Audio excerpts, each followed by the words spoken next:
Maintenant, nous avons commencé la dernière fois avec quelque chose de très important. Vaincre l'esprit du découragement. La dernière fois. Et nous avons compris quelque chose de très important. Le temps. OK. Et nous avons compris quelque chose de très important la dernière fois. C'est l'âge, n'est-ce pas? L'âge des patriarches. OK? Nous avons compris que Abraham est mort à l'âge de 175 ans, n'est-ce pas? Jacob est mort à l'âge de quel âge? 147. Vous n'écoutez pas. Vous n'écoutez pas quand je... Vous savez même comment quand... Vous ne suivez pas quand j'enseigne. Vraiment. Vous ne prenez pas les notes. Nous avons vu la dernière fois que Abraham, n'est-ce pas? Abraham est mort à l'âge de 175 ans, n'est-ce pas? Et nous avons vu que Isaac, son fils, est mort à l'âge de 180 ans. Et nous avons vu enfin que Jacob va, parce que nous sommes toujours en train d'étudier la vie de Jacob, lui, il va mourir à l'âge de 145 ans. OK? Maintenant, et nous avons vu, et nous savons, que Isaac va naître quand Abraham aura 100 ans. N'est-ce pas? Nous savons que Isaac va naître quand Abraham aura 100 ans. Ça veut dire que quand Abraham meurt, Isaac a quel âge? Isaac a 75 ans. Et nous avons vu de la même façon que Jacob va naître quand son père Isaac aura 60 ans. Et nous avons donc compris que quand Abraham meurt, Jacob a 15 ans. Et ceci nous a amené dans l'épître de Paul aux Hébreux, c'est ça qui nous a permis de comprendre ce que Paul dit dans l'épître de Paul aux Hébreux. Et nous allons partir ensemble là-bas, dans Hébreux chapitre, chacun va prendre sa Bible, nous allons partir dans Hébreux chapitre 11, verset 8. N'est-ce pas? J'attends que mon ordinateur soit prêt. Hébreux chapitre 9, chapitre 11. Nous allons lire les versets 8 et 9. OK? Toi là, tu perds le temps. Vas-y, rapidement, on n'a pas le temps à perdre. OK? Il faut aller vite, vite, vite. Tu es quand même un i7, donc tu dois être plus rapide que cela. Et VideoSam, c'est un logiciel que quelqu'un développe et entretient pour aider les églises à partager la Bible pendant les enseignements. Quelqu'un qui est parti à l'école, il prend son temps pour faire ça. Mais toi, ton temps, c'est pour chercher l'argent.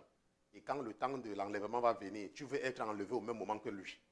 Lui qui utilise son temps pour l'avancement de l'œuvre et toi qui utilises ton temps pour acheter les terrains et les maisons. Et vous voulez être enlevé au même moment. Hébreux chapitre 11. Et à partir du verset 8. Maintenant, et ça nous a amené donc ici là, où la Bible nous dit que par la foi, Abraham étant appelé, obéit pour aller au pays qu'il devait recevoir en héritage. Et parti ne sachant où il allait. Par la foi, il demeura dans la terre qui lui avait été promise, comme dans une terre étrangère, habitant sous des tentes avec Isaac et Jacob, les co-héritiers de la même promesse. Donc nous comprenons que c'est vrai, et nous avons compris que c'est vrai, Abraham avait vécu avec Isaac et Jacob. Ok? Parce qu'ils étaient, quand Abraham meurt, Jacob a 15 ans. Voilà, ça nous avons compris cela. Maintenant, nous avons également compris, parce qu'il y a des gens qui disent qui ne comprennent pas quand Dieu nous demande de nous séparer de certaines familles. Abraham était avec Isaac. Abraham était avec Jacob. Ça veut dire que Dieu, c'est un Dieu de la famille. Mais Dieu nous sépare de nos familles qui sont des familles idolâtres. Ça veut dire que si tu es dans une famille où l'adoration des crânes, le sacrifice aux morts, n'est-ce pas, est la mode, Dieu va te séparer, comme il a séparé Gédéon. Il a dit à Gédéon que va dans la maison de ton père et détruis l'autel de Baal et d'Achéra qui est là. Parce que ce sont ces autels qui te rendent faible. Lorsque l'Éternel se présente devant Gédéon, il dit, vaillant héros. Il dit, vaillant héros. L'Éternel dit à Gédéon, vaillant héros. Et Gédéon dit, comment est-ce que tu peux dire que je suis vaillant alors que nous sommes sous la domination des Madianites? Mais l'Éternel lui dit, vaillant héros. Et Dieu lui dit, va, c'est parce qu'il y a dans la maison de ton père des autels qui te rendent zéro. Dans la maison de ton père, il y a des autels. Si tu ne détruis pas ces autels, si tu ne brises pas l'autel de Baal et tu n'anéantis pas l'autel d'Achéra, tu vas toujours être zéro. Ces autels qui parlent contre nous, autel, autel, autel. Ce sont ces autels-là que Dieu nous sépare. Quand nous lisons le Midrash, qui est le livre de la tradition juive, la Bible dit que Abraham était, les Juifs, dans leur livre de tradition, disent que le père d'Abraham, c'était un idolâtre. Il était pratiquement impossible pour lui de grandir et d'entrer dans la promesse étant à Our, en Chaldée. Il fallait qu'il sorte de là. C'est pour ça qu'il y a beaucoup parmi nous, parce que Dieu savait que tant que nous sommes en Afrique, c'est pratiquement impossible pour nous d'aller quelque part. Il a touché le cœur des officiers d'immigration de nous donner le visa. C'est pour ça que vous allez voir qu'il y a certaines personnes, on passe le temps à les inviter en Afrique, parce qu'on sait que dès qu'ils vont atterrir en Afrique, quand ils vont revenir chez les Blancs, si c'était les premiers à l'église, si c'est eux qui nettoient l'église, venez voir quelque chose. Il y a une femme, elle était avec moi ici, en Amérique, elle avait des problèmes. Un jour, elle a prié. Elle a prié, prié, prié jusqu'à jeûner. Elle souffrait. Elle a prié, prié, prié. Après la prière, une voix lui dit, va voir le jeune pasteur là, il va te dire ce que tu dois faire. Elle vient me voir. Elle me dit, pasteur Christian, j'ai dit que oui, voici le pasteur. J'étais en train de prier. J'ai dit que oui, tu priais. Et qu'est-ce qui s'est passé? La voix m'a dit que je dois venir vous voir. J'ai dit que moi, on ne m'a rien dit. C'est quoi ton problème? Elle me dit que pasteur, voici mon problème. Elle me parle de son problème. C'était une personne qui était dévouée dans le travail de Dieu, ici en Amérique. Je lui ai dit que, ok, comme c'est moi qu'on envoie venir te voir, voilà ce que tu dois faire. Elle a écouté, elle est partie en Afrique. Après un temps là, quand je voyais ses statuts sur Facebook, elle était devenue mannequin. Quand je voyais ses statuts sur Facebook, je n'ai même pas demandé que tu parles encore à l'église. Je n'ai même pas demandé. Il y a des gens que, si on vous met en Afrique, Jésus que vous chantez là, je me rappelle ma défunte belle-mère, elle est venue ici, elle était malade. On m'a dit qu'elle va y mourir. Elle est venue. On me dit que, oh, elle va y mourir. J'ai dit, ok, viens, viens. J'ai dit que par l'ambassade, on va te donner le visa. Comme j'avais prié, elle est partie à l'ambassade, on lui a donné le visa. Arrivée à l'ambassade, on lui donne le visa, elle arrive ici. Elle me dit que, oh, amène-moi à l'hôpital, amène-moi à l'hôpital. J'ai dit que, tu peux partir à l'hôpital? Elle me dit que oui. J'ai dit, ok, va à l'hôpital. Elle part à l'hôpital, on fait les examens, rien. On fait les examens, on ne voit rien, rien, rien, rien, rien. Mais elle ne fait que changer. Elle ne fait que changer jusqu'à ce qu'elle est devenue, elle brillait comme le soleil. Après ça, quand elle était chez moi, parce qu'elle était chez le pasteur, elle priait, non. Quand elle est rentrée, après quelques mois, venez voir quelque chose. C'est elle qui évangélisait tout le quartier. Ça, c'était pour les premières semaines. Après si c'est 2 mois, après 3 mois, après 3 mois, on me dit qu'elle a en train d'organiser le funérail. Qu'elle est en train d'organiser le funérail. Après peut-être 1 an, on me dit qu'elle est partie au village, elle est censée être partie au village. Il y a des gens parmi vous. Et puis un temps là, comme je voyais tout ça là, Après un temps, j'ai prié au Seigneur. J'ai dit que Seigneur, il faut encore la laisser revenir. Mais comme Dieu connaissait le cœur, avant même que son temps de revenir arrive, elle est morte. Beaucoup parmi vous, la seule raison pour laquelle vous m'écoutez, c'est parce que vous êtes à l'étranger. Si vous repartez en Afrique, c'est qu'une question de temps.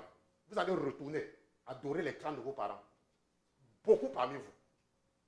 C'est pour ça que Dieu a séparé beaucoup. Dieu a épargné beaucoup, vous a amené très loin de certaines familles. Il y a des familles qu'il suffit seulement que tu parles avec une seule personne. C'est fini pour toi. C'est de ce genre de famille-là que Dieu parle. Dieu est un Dieu de la famille. C'est pour ça que je vous montre. La Bible dit que Abraham a vécu avec Isaac et Jacob. Mais il a dit qu'il ne veut pas que Isaac parte dans sa famille. Parce qu'il savait ce qui se passait là-bas. Maintenant, nous allons partir du livre de la Genèse, Genèse chapitre 47, et nous allons comprendre quelque chose. Parce que ce que nous allons voir maintenant, et beaucoup de personnes vont comprendre, pourquoi nous sommes en train d'étudier ceci-là, nous allons comprendre que parfois, quand nous lisons la Bible, nous donnons une interprétation en fonction de nos émotions. Et nous ne prenons pas le temps de nous asseoir pour faire une analyse approfondie. Et c'est ce que nous allons regarder. Parce que lorsque nous entendons que Jacob était parti à Charan pour épouser Rachel, n'est-ce pas, et Léa, nous avons une certaine idée de Jacob. Nous avons une certaine idée.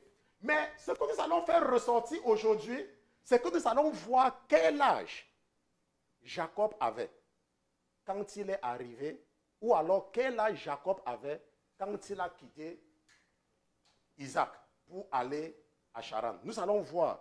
Et ça va aider quelqu'un à comprendre beaucoup de choses. Allons un peu dans le livre de la Genèse. Genèse chapitre 47. Retenez, hein, l'âge que je vous donne là. Je ne vous donne pas tous ces âges-ci parce que nous n'avons rien à faire. Nous allons faire des calculs tout à l'heure. Et c'est dans la Bible. Ce n'est pas caché quelque part. Maintenant, allons un peu dans le livre de la Genèse, Genèse chapitre 47. Et lisons à partir du verset 7. Genèse chapitre 47. Quand ce sont beaucoup de chapitres là, parfois, ok, nous lisons à partir du verset 7. Maintenant, la Bible nous dit que quoi? La Bible dit que alors Joseph amena Jacob son père et le présenta à Pharaon. Et Jacob bénit Pharaon. Et Pharaon dit à Jacob, à combien s'élèvent les jours des années de ta vie? Et Jacob répondit à Pharaon, les jours des années de mes pèlerinages sont de 130 ans. Les jours des années de ma vie ont été courts et mauvais, et ils n'ont point atteint les jours des années de la vie de mes pères, du temps de leur pèlerinage. Nous comprenons, nous comprenons pourquoi il dit ça. Parce que nous comprenons que lui, il était déjà vraiment faible par rapport aux jours de Isaac et d'Abraham, hein, n'est-ce pas? Et parce qu'Abraham c'est 175 ans, Isaac c'est 180 ans, lui c'est 145 ans. Et la Bible dit que quand il rencontre Pharaon, il a quel âge? Il a 130 ans. Retenons que, je vais effacer ceci, clair, que Jacob a 130 ans. Ce n'est pas qu'il a 130 ans. Ça, c'est quand il rencontre Pharaon. Ok, nous retenons. On est d'accord? Quand il rencontre Pharaon, il a 130 ans, n'est-ce pas? Voilà. Ça, c'est important de comprendre. Maintenant, allons un peu dans le livre de la Genèse. Restons dans le livre de la Genèse, Genèse chapitre 37. Lisons à partir du verset 1. Genèse chapitre 37. Nous lisons à partir du verset 1. Ça, c'est 34. 37 doit être celui-ci. Lisons à partir du verset 1. Ok. Maintenant, la Bible dit que, or, Jacob demeura au pays où son père avait séjourné, au pays de Canaan. Voici l'histoire des descendants de Jacob. Joseph, âgé de 17 ans, paissait les troupeaux avec ses frères. Et il était jeune berger auprès des fils de Bila et auprès des fils de Zilpa, femme de son père. Et Joseph rapporta à leur père leur mauvais discours. Ok? Donc, nous comprenons donc que si vous lisez la suite de cette histoire, c'est quand Joseph a 17 ans que ses problèmes commencent. N'est-ce pas? À l'âge de 17 ans.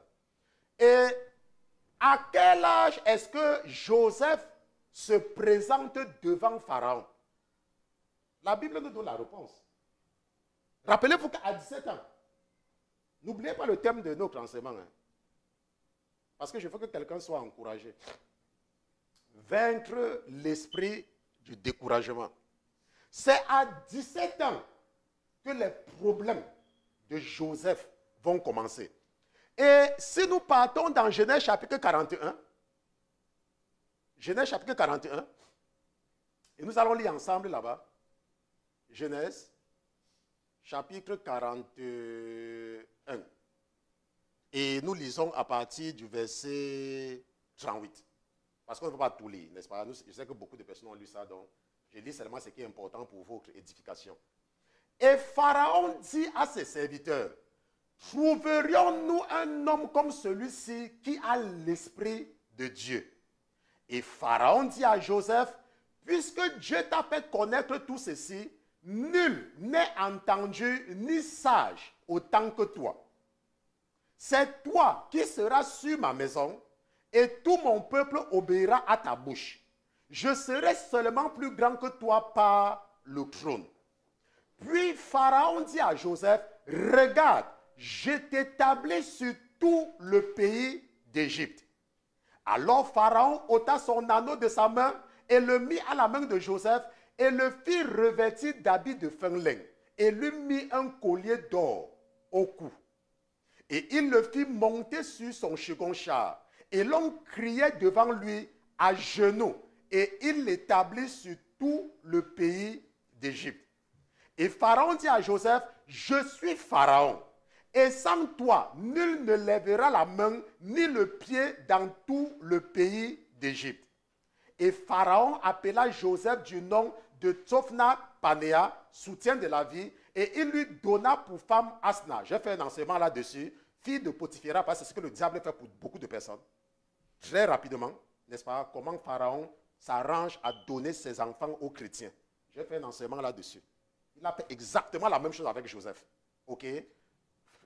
Prêtre d'homme d'Héliopolis, et Joseph alla visiter le pays d'Égypte.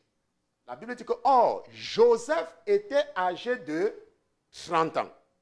Quand il se présenta devant Pharaon, roi d'Égypte, Joseph sortit donc de devant Pharaon et parcourut tout le pays d'Égypte. Ce que je voudrais vous faire comprendre, c'est qu'à chaque fois que la Bible donne un détail, c'est parce que c'est important. La Bible précise que Joseph avait 30 ans. Quand il s'est présenté, devant Pharaon, quand il est devenu gouverneur de l'Égypte, la Bible dit qu'il avait 30 ans. Mais à partir, c'est à quel âge est-ce que ses frères l'ont vendu? Quand il était autour de 17 ans. Parce que si nous faisons une approximation, pour ceux qui ont fait les mathématiques, si nous prenons même seulement en valeur relative, entre 17 ans et 18 ans, il n'y a pas un grand changement. Ça ne change absolument rien. Donc nous voyons que pendant 13 ans, Joseph a souffert. Pour recevoir sa gloire 13 années plus tard. Tu es arrivé chez les Blancs quand? Quand est-ce que tu es arrivé en Suisse? Quand est-ce que tu es arrivé en France? À peine tu arrives en France, tu veux déjà construire les maisons en Afrique. C'est quand est-ce que tu es arrivé? Tu es arrivé même quand? À peine même, tu as terminé avec les études, que tu veux déjà t'aventurer dans les sectes. Parce que tu veux être grand. Tu as commencé à travailler quand? Parce qu'il y a des jeunes, à peine ils ont commencé leur carrière professionnelle, qu'ils veulent déjà qu'on les nomme chef. Tu as même quelle expérience de gestion? Tu n'as aucune expérience. À peine tu es arrivé aux États-Unis, tu viens, tu as vu peut-être un Togolais, tu as vu peut-être un Béninois, et on te dit que non, allons chez notre frère. Et tu arrives chez lui, on dit que non, c'est sa maison. Toi, tu es arrivé aux États-Unis quand pour vouloir avoir la maison comme lui. Il est là depuis 15 ans. Il est là depuis 20 ans. Et il a sa maison. Mais toi, ça fait quelques mois que tu viens d'arriver. Tu veux aussi avoir la maison. Qu'est-ce qui va t'attendre? Où est-ce que tu vas mettre ta main? Tu vas mettre ta main où? Et voilà ce qui est extraordinaire encore. Et je parlais de cela aux jeunes hier. Ce sont les jeunes filles. Surtout les jeunes filles africaines. Parce que les Blancs ont compris cela et ne s'aventurent plus trop sur ce chemin. Vous allez voir qu'une jeune fille africaine ne veut pas se marier parce qu'elle a compris le mariage. Peut-être qu'elle ne me comprend pas. Je dis, peut-être que vous ne comprenez pas. Est-ce que vous savez que beaucoup de femmes ne se marient pas parce qu'elles ont compris le mariage? Vous savez pourquoi beaucoup de femmes veulent se marier? C'est parce qu'elles veulent porter l'habit de la mariée. Je vous assure, puisque nous, quand nous étions chez les mariés, nous ne voulions pas prendre la première communion parce que nous avions compris Jésus. C'est parce que nous voulions porter le blanc-noir. C'est parce qu'on voulait qu'on fasse la fête pour nous. Je ne sais pas si quelqu'un est passé par là comme moi. Mais Dieu nous a préservés. C'est parce qu'on voulait qu'on fasse la fête. C'est parce qu'on voulait aussi qu'on dise qu'on a une marraine et qu'on a un parrain. Beaucoup de jeunes filles veulent se marier seulement parce qu'elles veulent porter la robe blanche. C'est la raison pour laquelle la plupart du temps, après le mariage, une semaine après, les problèmes commencent. Puisque la motivation du mariage, c'était d'être la mariée. Ce n'était pas de comprendre que le mariage vient avec des responsabilités. Non, on ne se mariait pas pour ça. On cherchait à organiser une fête. Puisqu'on est parti à une fête, et on a vu comment on s'occupait de la mariée. Et on voulait aussi qu'on arrête aussi notre habit comme ça. Et qu'on tire aussi notre habit.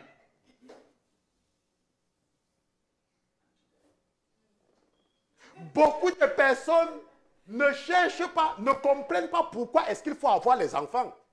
Prenons le cas d'un couple qui est éduqué chez les Blancs. Et je dis toujours que je ne regarde pas la couleur de la peau. Quand les jeunes Blancs se marient, ils s'arrangent, ils programment, ils se disent que non, nous sommes peut-être dans une chambre, attendons de travailler peut-être 1 an ou 2 ans avant d'avoir un enfant. Mais ce n'est pas ce qui se passe avec les femmes africaines.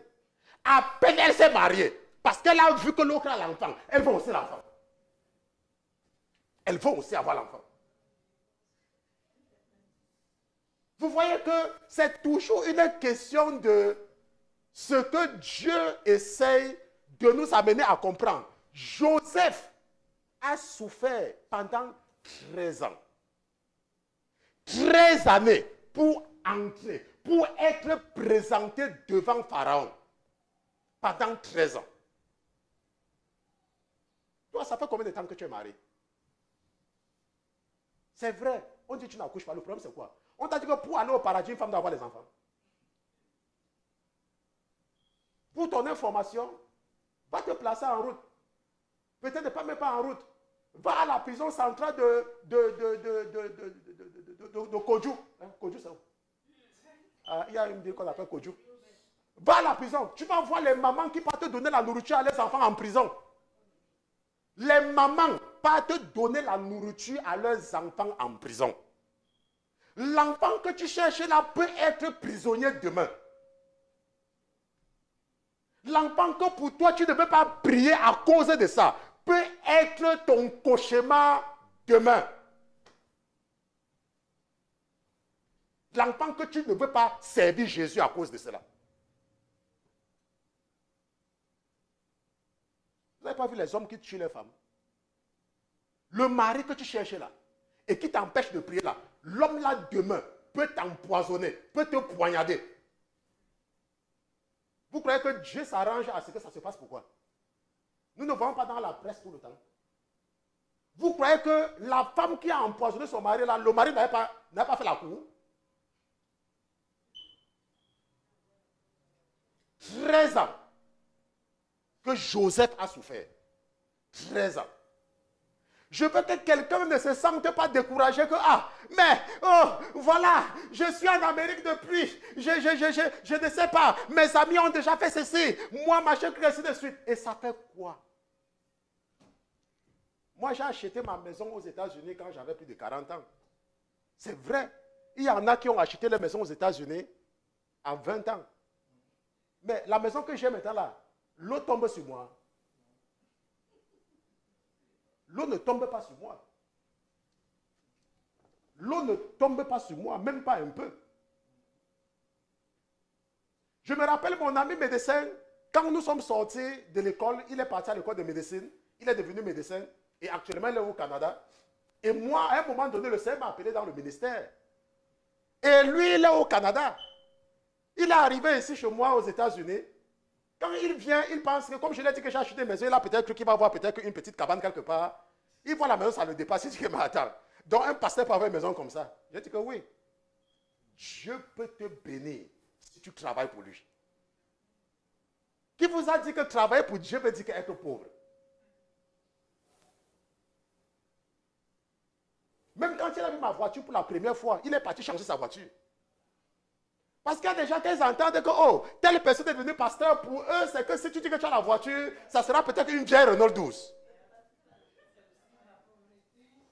Quand il est venu là avec ma voiture, il est parti changer sa part. Donc c'est une question, même dans le ministère, c'est la même chose. C'est une question de patience. Rappelez-vous, la leçon la plus importante. Est-ce que Joseph a fait le commérage sur quelqu'un pour se présenter devant Pharaon? Est-ce que Joseph a fait un sale coup pour se présenter devant Pharaon? Est-ce que Joseph est parti dans une secte pour être présenté devant Pharaon? Est-ce que Joseph, qu'est-ce que Joseph a fait? Dieu a créé une situation. Dieu a créé une situation. Il a donné un rêve à Pharaon. Et Pharaon ne pouvait pas dormir. Je dis que Pharaon ne pouvait pas dormir. Il a donné un rêve à Pharaon. Lui-même, il a donné un rêve à Pharaon. Laisse-moi te dire, si Dieu veut t'élever, il va créer une situation. Joseph a fait quoi? Dieu a créé. Il a créé une situation. Lui-même, il a créé une situation. Il a créé une situation. Il a empêché à Pharaon de dormir. Personne n'a dit à l'échanson ou au panetier de parler de Joseph. Hein. Il avait oublié Joseph. C'est même lui qui est venu demander les excuses. Pourtant, il avait fait une fausse promesse. Comme les Européens ont fait une fausse promesse aux Russes. Et aujourd'hui, ils utilisent les médias pour vous tromper. Que les Russes sont en train de détruire l'Ukraine. Ce sont eux qui ont mis le feu. Ils avaient promis aux Russes qu'ils ne vont jamais, jamais, jamais toucher l'Ukraine. Pour des raisons de sécurité. Vous croyez que je peux permettre à mon ennemi de venir dormir devant ma porte? L'Ukraine est devant la porte de la Russie. Et les Blancs veulent venir rester à côté. Les Russes les regardent. Ils vont détruire l'Ukraine. Et les Ukrainiens, parce qu'ils ont pris un acteur de cinéma, un feignant, c'était un comédien, il ne comprend rien à la politique. On l'a pris, on l'a mis là, il ne comprend rien. On le manipule aussi comme on joue le ballon. La démocratie, quelle démocratie? C'est parce que vous écoutez les médias qui vous racontent du n'importe quoi. Maintenant, ce que nous comprenons, c'est quoi? C'est que Joseph s'est présenté devant Pharaon à l'âge de 30 ans. Très important à comprendre. Et nous comprenons. Et nous avons compris tout à l'heure. Et nous allons faire notre tableau. Joseph. Ok, ça c'est notre tableau ici. Toi là, je ne sais pas. Toi là maintenant, toi tu t'es gâté pourquoi? Tu ne dois pas te gâter. On a besoin de toi maintenant. Maintenant, Joseph. Je vais prendre le tableau. Je ne sais pas pourquoi ça ne veut plus. Bon, ça là, malheureusement pour nous tous, hein, il va nous falloir un autre crayon. Le crayon, c'est apparemment... Ah, c'était sorti. Vraiment, quand on sort du village. Bon, maintenant, Joseph avait 30 ans.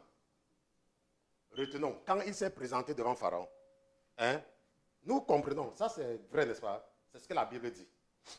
On retient l'autre là. Maintenant, quand est-ce que Jacob arrive en Égypte?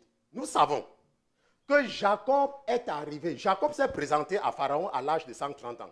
Mais quand est-ce qu'il est arrivé? Si nous connaissons le temps qu'il arrive en Égypte, Ça va donc nous permettre de connaître la différence d'âge entre lui et son fils. Et c'est ce que nous allons faire. Allons un peu dans Genèse chapitre 45 et lisons à partir du verset 5. Genèse chapitre 45. Genèse chapitre 45, c'est peut-être 45, c'est ici. Non, 45, c'est ici. Lisons à partir du verset 5. Maintenant, qu'est-ce qu'il dit? Il dit, et maintenant, ne vous affligez pas. Ça, c'est Joseph qui parle à ses frères.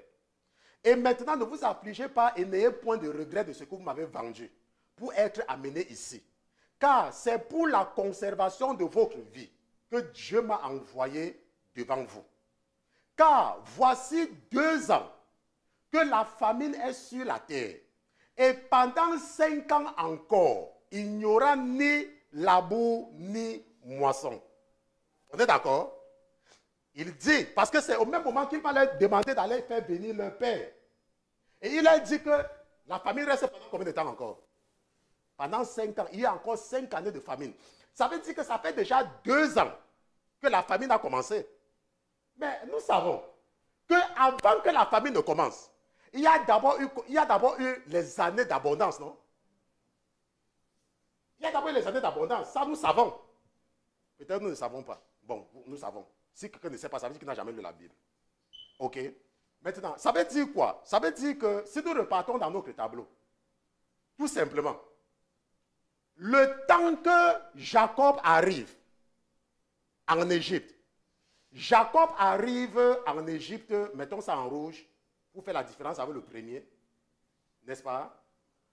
Quand 2 ans dans la famine, il y a 2 ans dans la famine.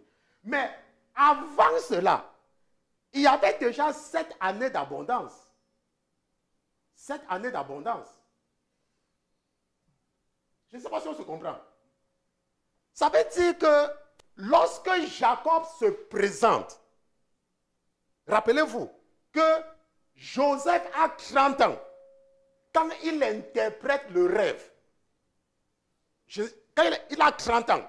Maintenant, mais pourquoi est-ce que nous pouvons affirmer que entre l'interprétation du rêve et la première année d'abondance, il n'y a pas un très grand décalage? C'est à cause de ce que Pharaon dit, quand Joseph dit. Et nous allons regarder ça ici, là. Allons un peu dans Genèse chapitre 41 et nous allons voir, parce qu'il faut que nous comprenions. Si vous regardez très bien, pour ceux qui sont en train de comprendre, Joseph a 30 ans quand il se présente devant Pharaon. Et il y a déjà eu 7 années d'abondance et 2 années de sécheresse. Ça fait combien? Ça fait 39 ans. Ça veut dire que lorsque Joseph rencontre son père, Joseph a quel âge? Il a 39 ans. Si nous faisons les approximations, il a maximum ou autour de 40 ans. Maintenant, pourquoi est-ce que nous pouvons donner 7 ans? Nous pouvons donner 7 ans à cause de ceci. Allons un peu dans Genèse chapitre 41, parce que nous allons voir quelque chose là-bas pour... parce que c'est qu'il y a parmi vous, n'est-ce pas, des intellectuels et des pasteurs également, qui veulent avoir cette compréhension approfondie. Et c'est qu'il y a d'autres, même si disent n'importe quoi, ils vont seulement dire oui. Mais il y a des pasteurs qui nous écoutent. Genèse chapitre 41, à partir du verset 25. Même votre maman, quand elle prend, elle écrit tout. Maintenant, et Joseph répondit à Pharaon. Ce qu'a songé Pharaon est une seule chose. Dieu a déclaré à Pharaon ce qu'il va faire. Les 7 belles vaches sont 7 ans. Et les 7 beaux épis sont 7 ans. C'est un même songe. Maintenant, et les 7 vaches décharnées et laides qui montaient après celles-là sont 7 ans. Et les 7 épis vides, brûlés par le vent d'Orient, seront 7 années de famine. On est d'accord que c'est 7 années d'abondance et 7 années de famine. Et nous voyons que les frères de Joseph, c'est 2 ans dans la famine. Ça veut dire qu'il y a déjà eu 7 années d'abondance. C'est pour ça que j'ai fait 7 plus 2. Plus les 30 ans. Quand il est en train de parler ici, là, il a 30 ans. Maintenant, et la Bible dit que, mais elles seront suivies de 7 années de famine Et toute cette abondance sera oubliée dans le pays d'Égypte et la famine consumera le pays. Et l'abondance ne paraîtra plus dans le pays à cause de cette famine qui viendra après, car elle sera grande. Maintenant, voilà pourquoi est-ce que je dis 7 ans.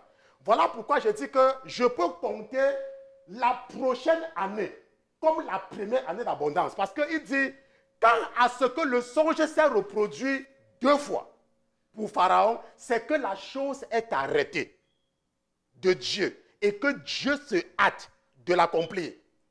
Bon, moi je comprends parce que j'ai reçu le don de l'interprétation des rêves. C'est pour ça que je vous ai parlé tout à l'heure quand le médecin est entré dans ma chambre. J'ai compris, n'est-ce pas, que Dieu avait envoyé un ange pour s'occuper du problème là.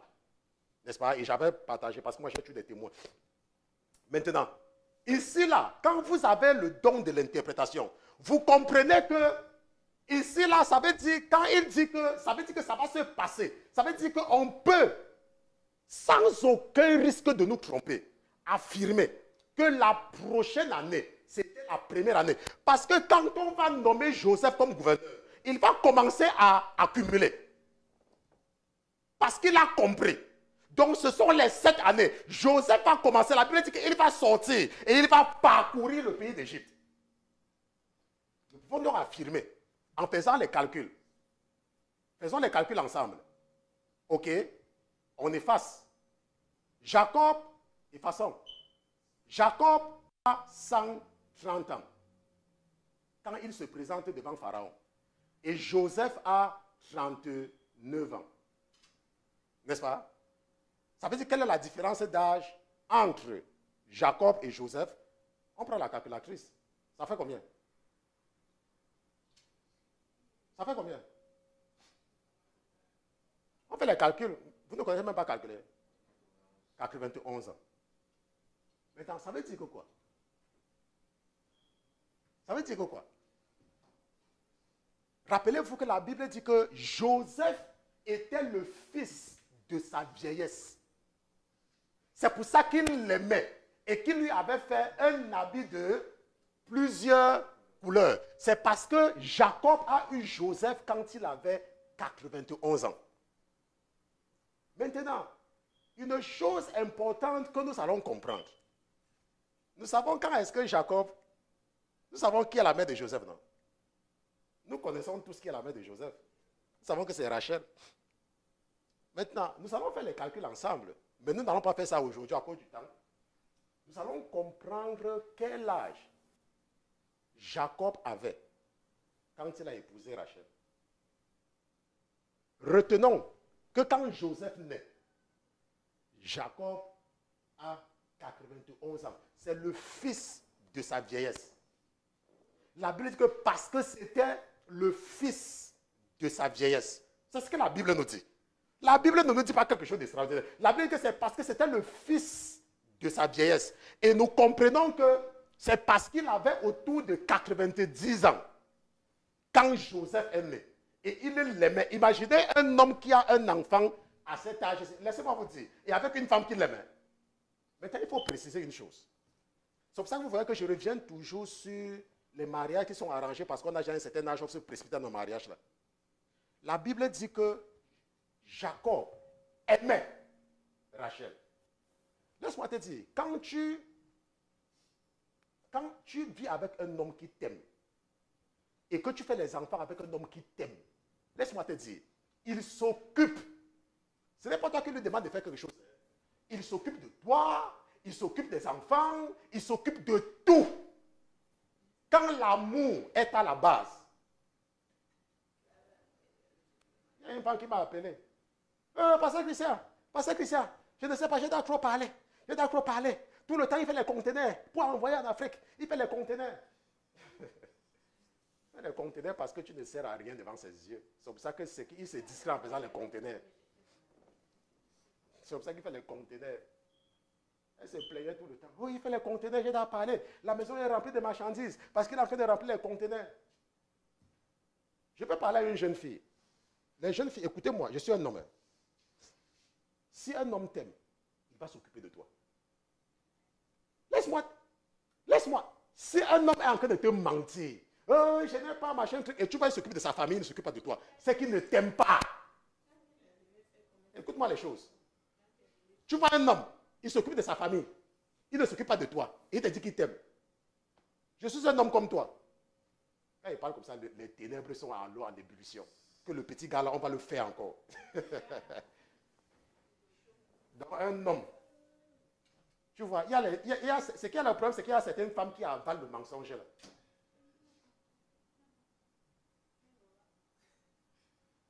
Tu vois, un homme, il est en train de s'occuper de ses soeurs.